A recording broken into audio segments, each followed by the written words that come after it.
As far as I'm concerned, as long as that same respect and recognition is not shown toward every one of our people in this country, it doesn't exist for me. And during the few moments that we have left, we want to have just an off-the-cuff chat between you and me. Us. We want to talk right down to earth in a language that everybody here can easily understand.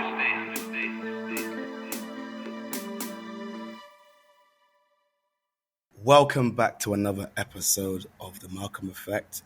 I am super excited to be in conversation with our guest today. It has been a long time coming, far too long in my opinion, but we're making it happen.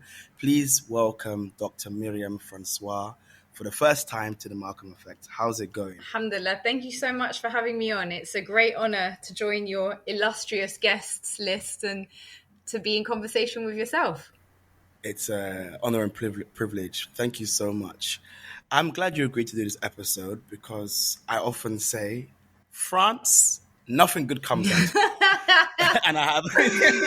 And you trigger me every single time. Even if because it's difficult. It's difficult to disagree. But I could make a list. I could still make a list.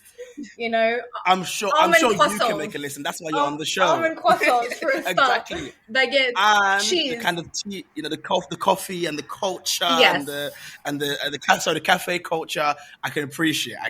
And we have some revolutionary politics in there as well. Don't forget that, right? We have also a history of people power in this country, albeit that it has been severely curtailed and rewritten in service of the elites. But that's what all elites do, right? They rewrite the stories of popular movements as somehow a narrative of their own success. And it is, in fact, a narrative of resistance to the current elites, if we understand it correctly, in my view. No, thank you so much. And I feel like when we think about these countries, we never get a chance to hear about what were people's power movements look like, what were the causes they were championing. And I want to begin to start unpacking that. But given that France has gone through an election and it had people on their toes, we saw the upsurge in the right in the first round. And then in the second round, the left-wing coalition, shy of absolute majority, came first, right? So I think before we get into like the specifics of talking about the election, do you mind giving us a brief breakdown of the political landscape in current day France? Sure. So, of course, the current French president is Emmanuel Macron. He's coming to the end of his second term. So, to put it in frank terms, he basically doesn't give a shit anymore. He's got very little to lose at this point. He's not exactly going for re-election. And Macron came to power as part of a self-defined centrist movement, La République en Marche, which was based on the idea, in fact, when we had our first presidential election that Macron won, he was really brought to power on the ticket that he was this outsider, this kind of young, dynamic, he just come out of nowhere. He was going to bring fresh ideas to France. And of course, that was not entirely true. Emmanuel Macron had been working for, he'd been in banking prior to that. And of course, he was also the protege of Francois Hollande, who was a former French socialist president. So he didn't exactly come out of nowhere, is what I'm essentially trying to say. And he probably saw himself as bridging the traditional divide that we find in all Western democracies at this point, pretty much.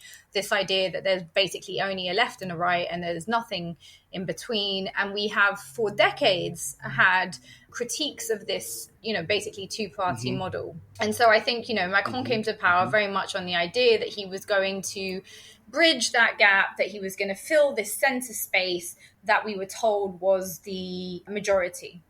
Now, with that said, he has essentially tried to bring in a significant number of reforms that were deeply unpopular, particularly when it comes to the retirement age that he wanted to extend to 64. Bearing in mind here in the UK, where I'm speaking to you from, it's 68, right? I mean, the Brits, unfortunately, like many people in Western democracies, have not really put up a fight against the fact that big capital is squeezing the life.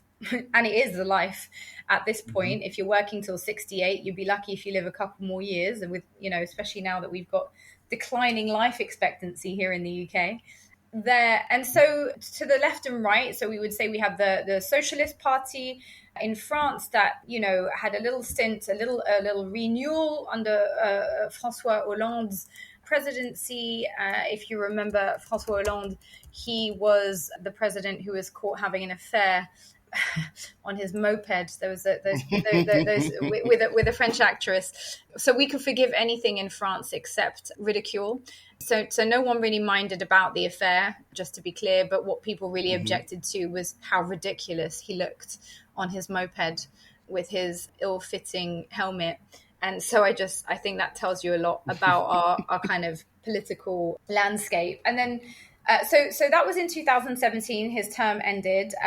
So we've predominantly had, apart from a little stint with the left and then Macron, we've had right-wing governments. And the right and the left have in recent years become highly fractured.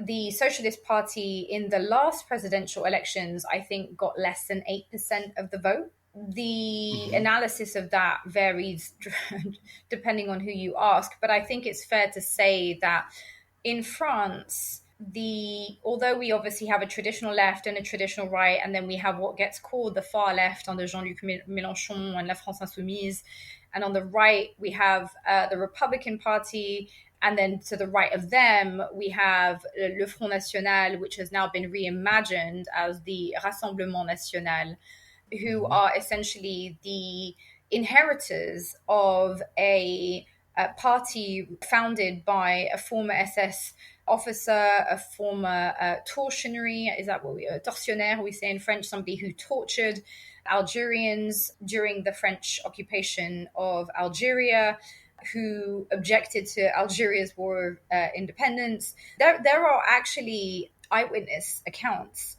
of Jean-Marie Le Pen torturing people. That's Marine Le Pen's father, in case you were wondering. So that's the kind of party that we have seen predicted pretty much in every presidential election since then, winning the French presidential election. And then just to, give you a deeper sense, so there's a clip that's resurfaced just recently from Pierrette Lalanne, who is Jean-Marie Le Pen's ex-wife, in which she talks about how in their younger years, the children were encouraged when people would visit to affectionately refer to Le Pen as Uncle Adolf. And so we have a party steeped in racism, sort of colonial hang-ups.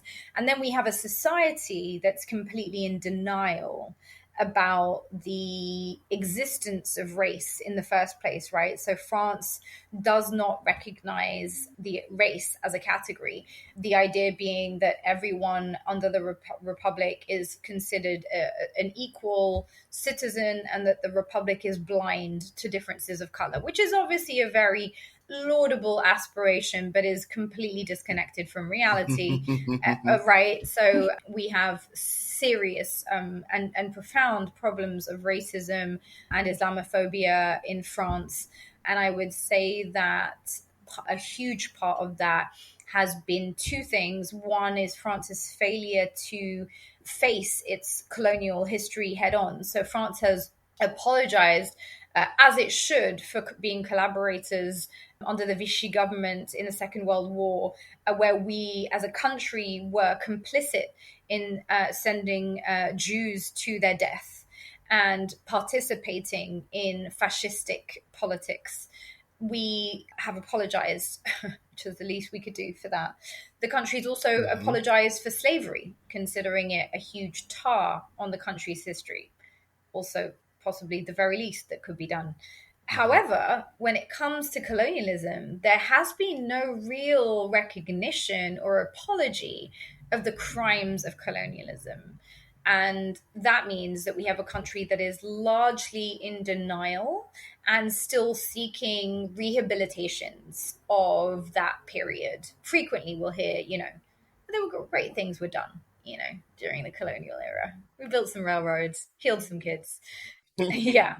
And so, really, the combination of this failure to recognize the existence of race as a category within our society for inequality and discrimination, compounded by the failure to recognize and address very significant chapters of our history that now affect large proportions of French people, means that we have a massive blind spot that's being capitalized on by far right parties, because instead of confronting this history, I would say that left and right have been complicit in failing to listen to French people who are descendants from the colonized peoples. They've failed to listen to their voices, failed to listen to their feedback, totally instrumentalized them when it came to the elections. I mean, you might remember a couple of years ago, well, it was in 2017, Francois Hollande ran his political campaign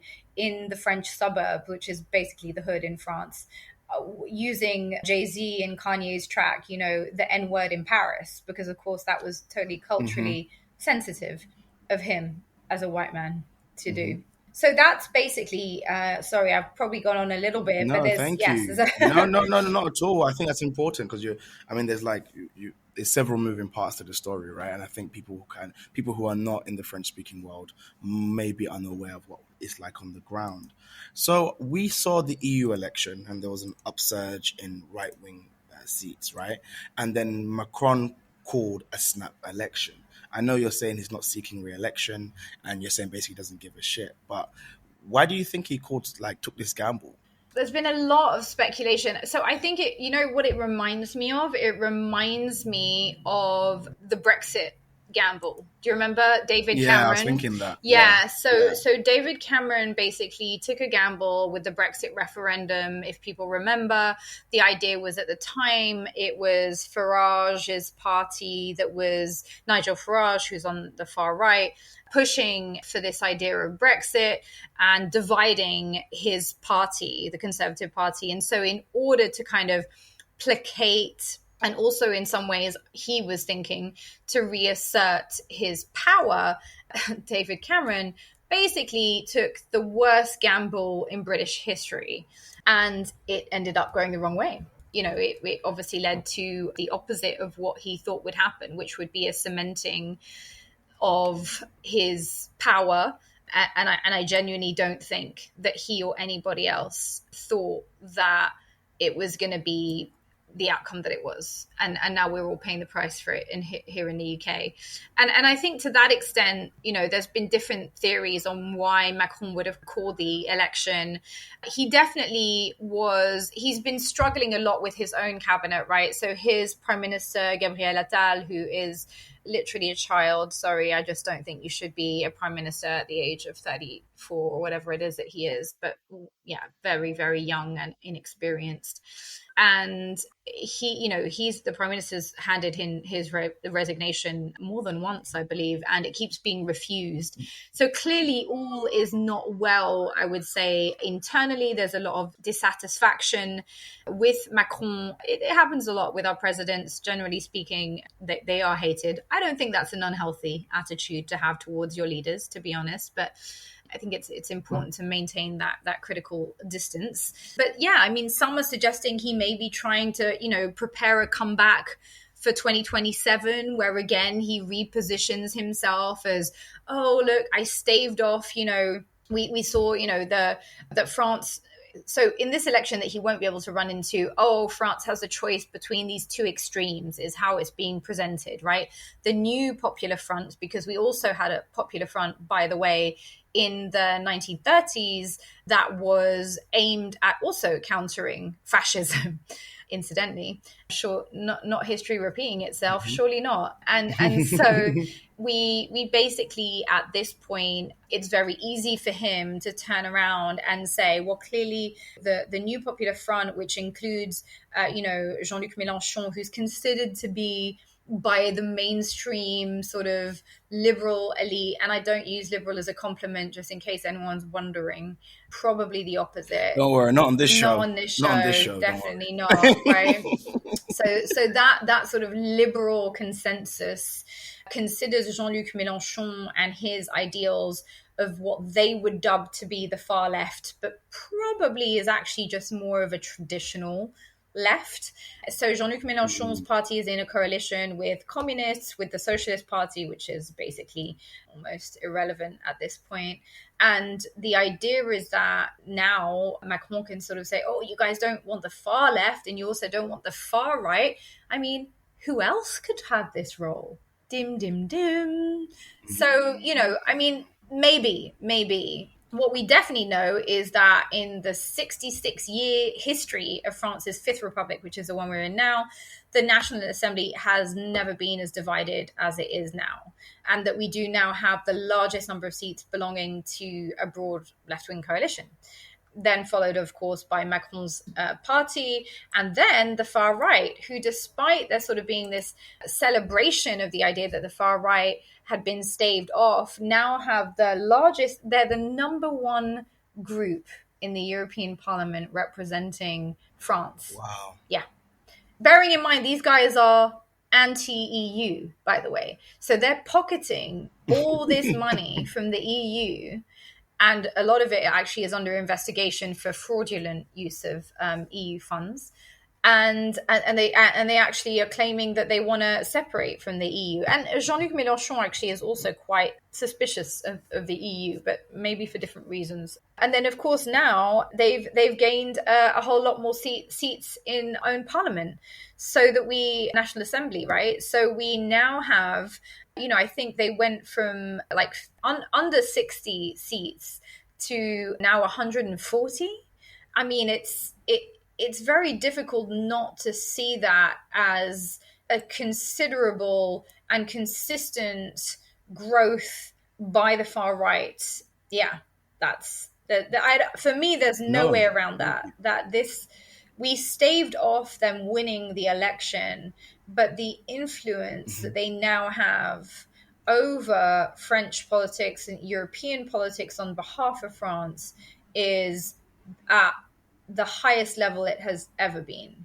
And that's what it's no, thank you so much for that. And I think what we're seeing constantly are the results of what happens when you normalize far right rhetoric, right?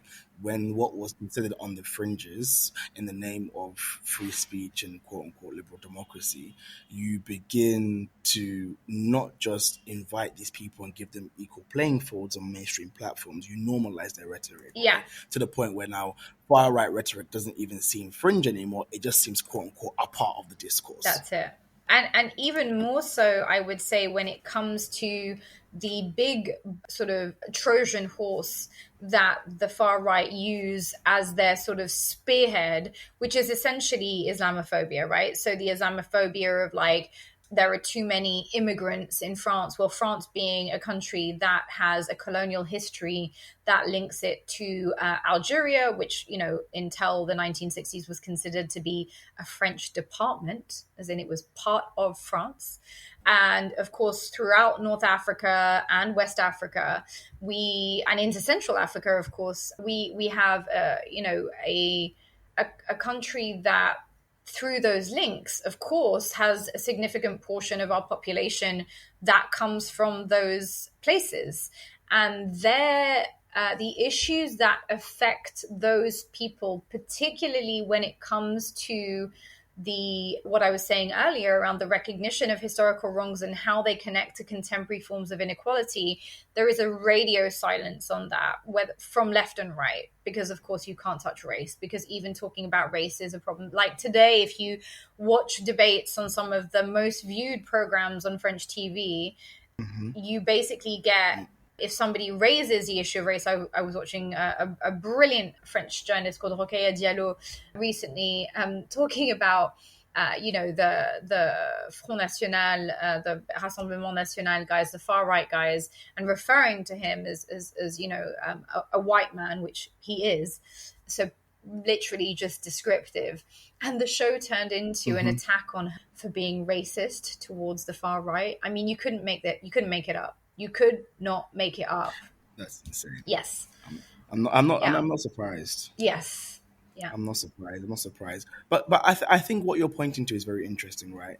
This, for those of us who exist in the imperial core, exist in the global north, for those of us who operate in the West, even the working classes, or like all the left movements that emerge, I'm a bit suspicious, because all my reading of these movements of leftist movements that emerge in the global north is that whilst they may espouse forms of, like, let's say, social democracy, or they espouse rhetoric, or they propose plans that's going to improve the material conditions of the working classes in their own country, so in the West and the global north, there doesn't seem to be a link. They don't make the link that, oh, actually, our country, by mechanisms of neocolonialism, we still are exploiting the global south for their resources. And the benefits that we are going to procure by being in the global north, and the benefits we're going to procure for our working classes, is still comes at the expense and due to the exploitation of those in the global south. So I guess my question is, like, yes, we're hearing communist and socialist party in France. How do you feel about these actual parties? Are they good on the question of anti-imperialism?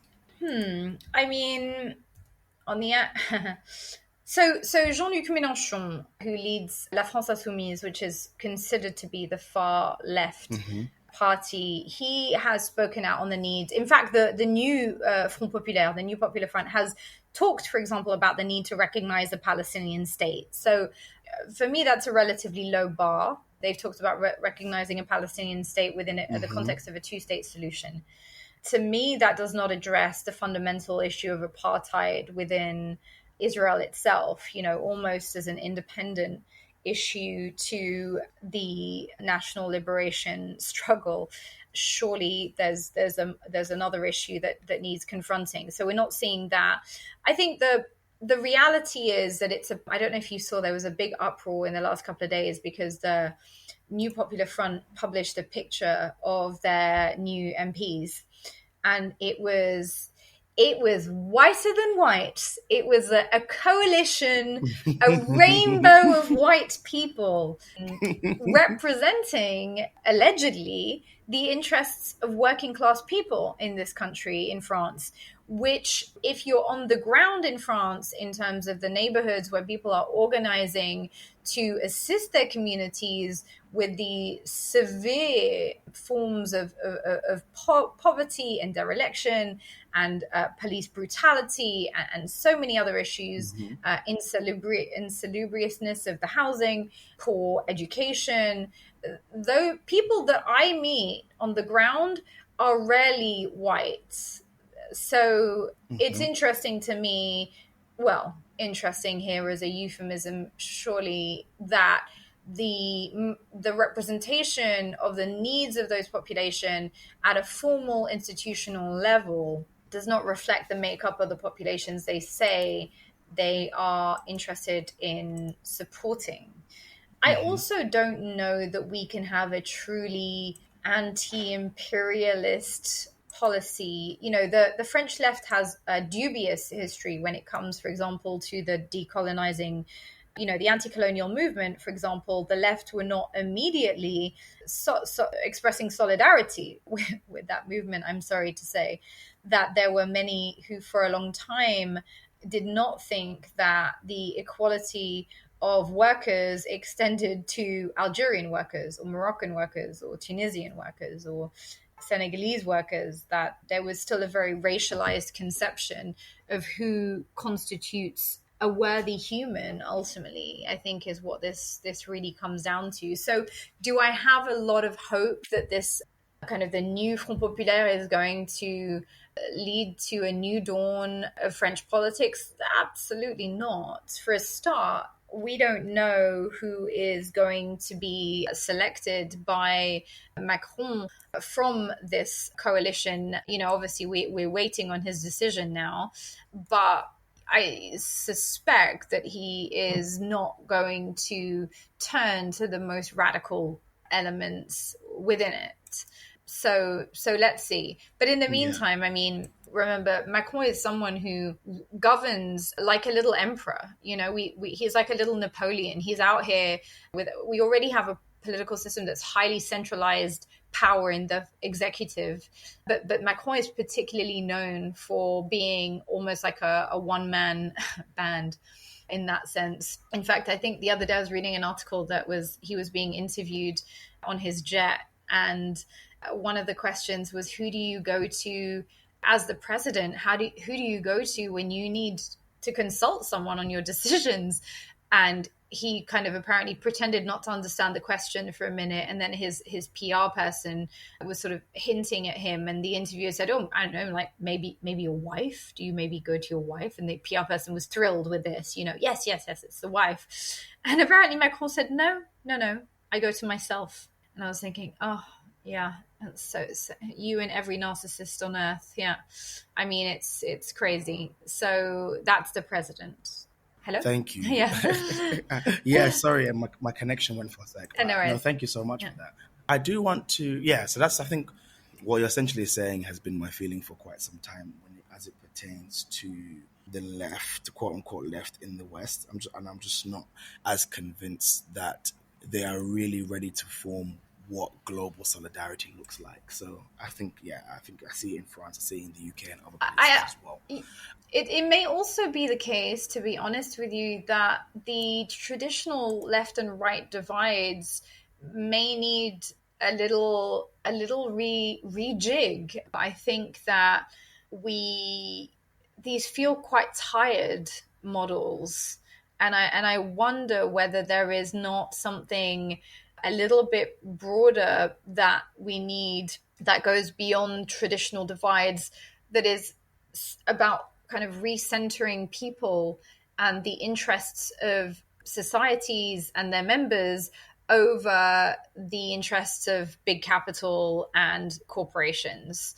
And that is a global crisis that we are facing.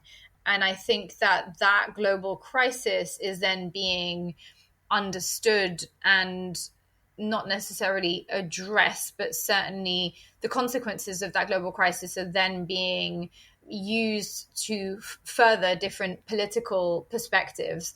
But ultimately, we just have a huge global crisis of late capitalism, right? Of the flow of immense wealth into the hands of increasingly few people, the same people who will tell us that we'll own nothing and be happy because they'll own everything and presumably be extra happy. And so I think what we're seeing more and more is the kind of policies of exploitation and racialized exploitation upon which capitalism has been built, encroaching increasingly on the centers of empire. So we always had a replication of those models of exploitation from the global scale into the national contexts of imperial countries.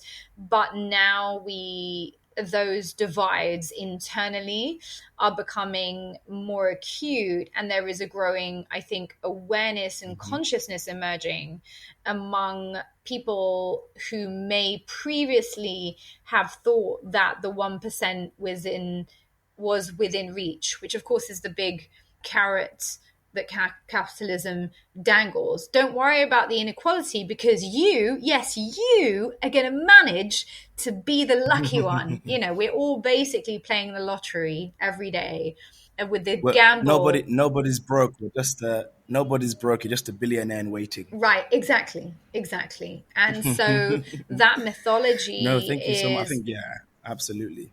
And it's a mythology, of course, that's now deeply cemented within our culture. When I go on social media, I see so many podcasts. I call them the bros, right? The bros who are out here like, all you have to do is 5 push-ups, 2 pull-ups, drink this type of coffee, go on a ketogenic diet, and work 22 hours a day, and you could be a billionaire like me. Who knows if they're even a billionaire? They just have a lot of followers on Instagram. But, we're all constantly being sold the Kool-Aid. It's definitely, for me, the Kool-Aid. It's the kind of intellectual lubricant necessary for us all to accept the profound inequalities that have rarely been as glaring as they are right now.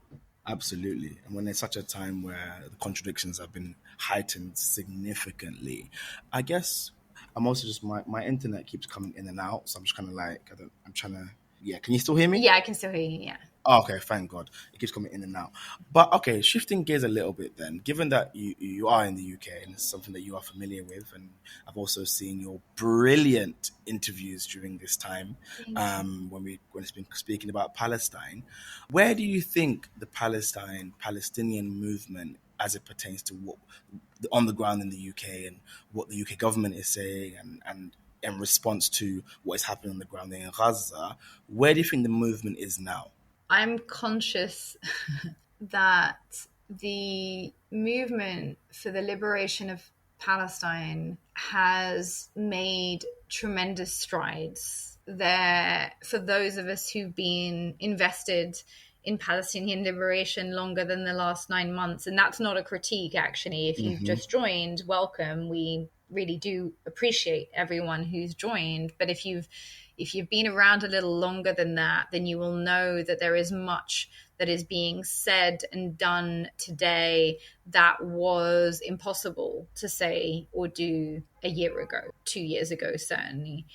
And so clearly there has been a shift in the discourse around it that has allowed a greater number of people, thank you, TikTok, to understand some of the parameters of the conflict beyond the idea, which of course is the convenient Israeli narrative that they, Westerners, but not Westerners because indigenous, Westerners under attack from terrorists, just like you, because we are you, because you actually are us, because you actually are Europeans. But anyway, in many cases, of course. And although, of course, Sephardic Jews have a long history connected to the region, the majority of people in power, Ashkenazi Jews, who hail from Eastern Europe and have zero connection, none, to that region.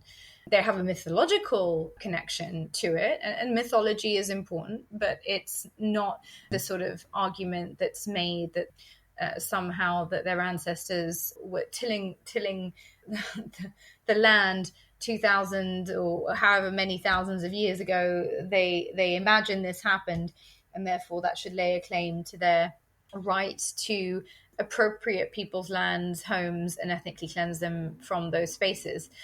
Nothing, of course, colonial about what I've just described at all, right? Could be taken out of any colonial handbook. And ironically, on a slight side note, because now we've gone from France to Palestine, I was literally listening to a podcast about the revelations that recently came out about Jean-Marie Le Pen, so the founder of the French far-right party, which is vying for presidency and has been for a number of years. Certainly most of my adult life, that's been on the cards, that he had been involved in using certain methods of torture against Algerians. And when I was listening to it, it was, electric shocks, waterboarding, rape using a bottle. And these are all techniques that I have read in reports by B'Tselem and Human Rights Watch about techniques used by Israelis on Palestinians, of course. And so I just think it's once you start seeing the colonial overtones of the state, the colonial modus operandi, the colonial sort of justification for it, it's very difficult to take it seriously as a state, is all I'm going to say.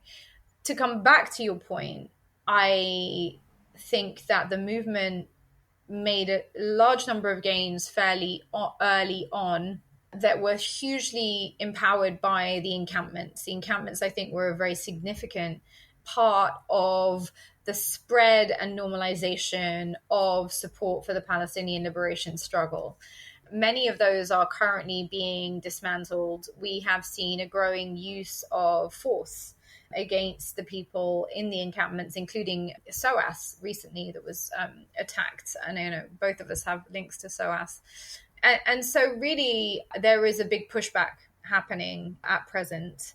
That pushback is intended to reverse some of the gains and to ensure that anyone who put their head above the parapet will be punished and made examples of, in order for this to be a blip, or so they would like it to be.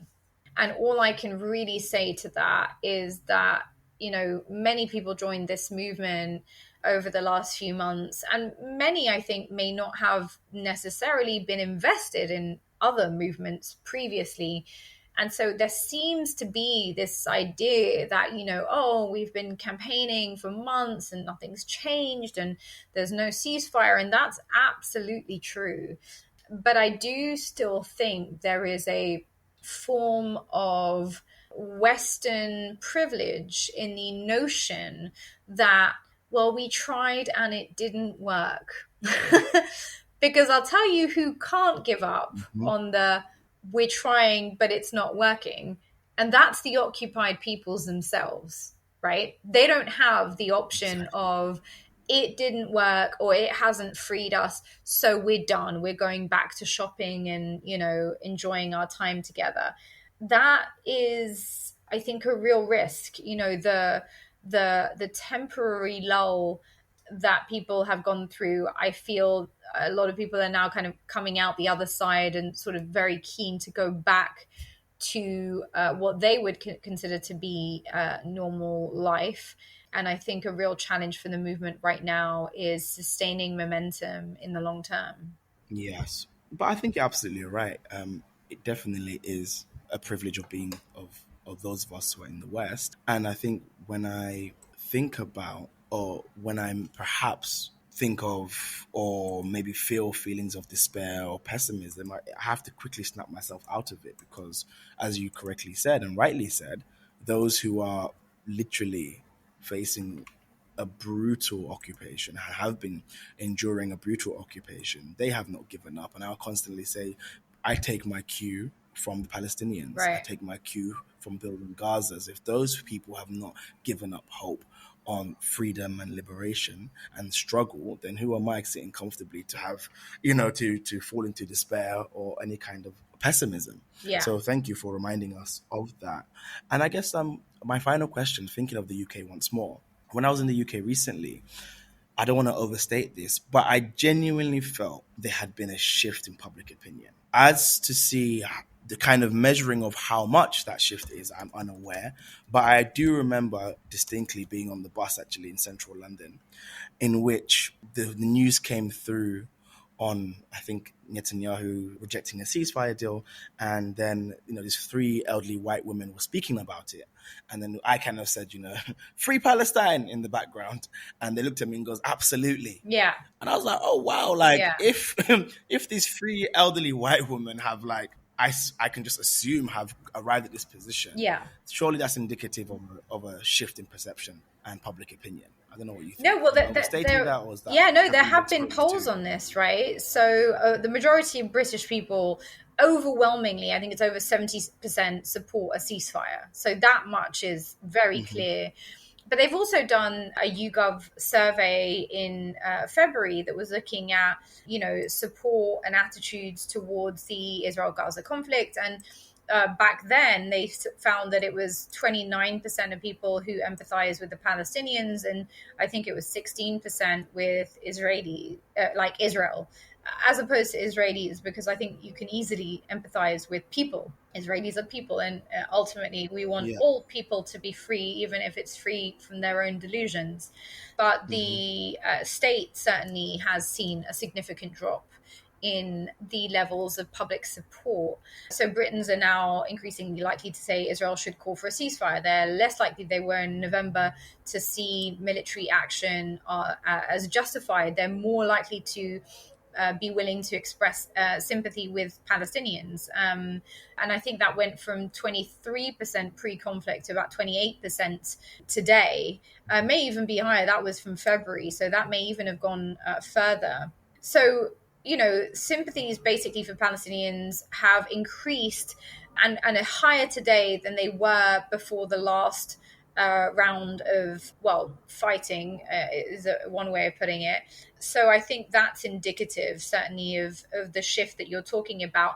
And it's particularly noticeable in America, where Israel has forever been a bipartisan issue, right? It's not something that is openly discussed, debated, whether it is in American interests to continue to support Israel unconditionally with arms and weapons and money. You know, of course, Israel being the largest recipient of US aid in the world, after Egypt, of course. Egypt, whose job it is to ensure Israel's security in many ways. And I think it's also interesting for those of you who may or may not be listening, who may or may not have been to Israel, but I can't think of another country in the world that I've ever visited that basically feels like California. You know, Tel Aviv is basically people rollerblading down the beach with iced lattes in their hand, literally. That is need of billions in aid. So I think it's probably important to think of Israel less as a recipient of US aid, which of course is the masquerade, and more so as, you know, the colonial outpost in the region, a form of extension of US military power. Of course, America has a base within Israel anyway. I think it's the largest base in the world. But it's certainly the case that when we think about Israel and Israeli politics, although there are two distinct forms of government and polity, and of course, you know, elected leaders, ultimately the decisions that are being made at the highest level are not being made, and that's very clear, in the interests of either the Israeli people themselves or the occupied people of Palestine. And I think more and more people waking up to that. They're also getting sick and tired of you know, people hearing the word anti-Semitism, which most of us take as a very, very serious accusation, bandied about at any criticism of a state's actions. And I think it's particularly infuriating for people because it is such an obviously contortionist way of articulating the truth. It's one of those naked lies. It's one of those, the emperor's wearing no clothes, that is so obvious and so apparent that it is insulting to the basic intellect of the people that you are trying to convince us that criticizing the actions of a government can amount to a form of racism. Particularly, of course, when we know that the same country is operating a racist system of governance with an apartheid system in which Jews and non-Jews have differential rights. So, you know, a lot of this is becoming more and more common knowledge. I think a lot more people are now aware of the Israelis holding, you know, thousands of Palestinian prisoners, of torture. They are aware of, you know, children being sniped, because we've now seen the videos. I mean, some of us have been sadly seeing those videos for years. And so, although there is now, of course, a huge attempt to roll back on those gains, and I'm hearing that there are sort of 4 films that have been greenlit in Hollywood right now around October the 7th, including one with Spielberg as the director. As a filmmaker, I have to, you know, pause when I hear that, because I don't know if, for people who are outside filmmaking, it is so hard to get funding together for a film. The idea that 4 films about the same thing could be fully funded in under 9 months, it is what it is. Yeah, no, I think it's a very critical time in which we exist in. We exist in a extremely critical juncture, and we're seeing the shifts. And I think I often say, given all that we've seen, given that all the images we've been inundated with of death, destruction, of the primacy of the Palestinian cause in this moment, it's only a matter of time now. And it's no longer if Palestine is free, but rather when Palestine is free. So thank you so much for joining me. So no, it was absolutely my pleasure. Do you have any final comments? Well, I think just on that point, so I think, you know, the Palestine issue has blown up in the way that it has for multiple reasons, but one of them is because actually Palestine is a litmus test for our democracies. Absolutely. Palestine today reveals the failure of our political leaders to listen to and respond to the wants and needs of the people. So we could have a majority of people for 9 months now saying we want a ceasefire, and the government not even able or willing to articulate that.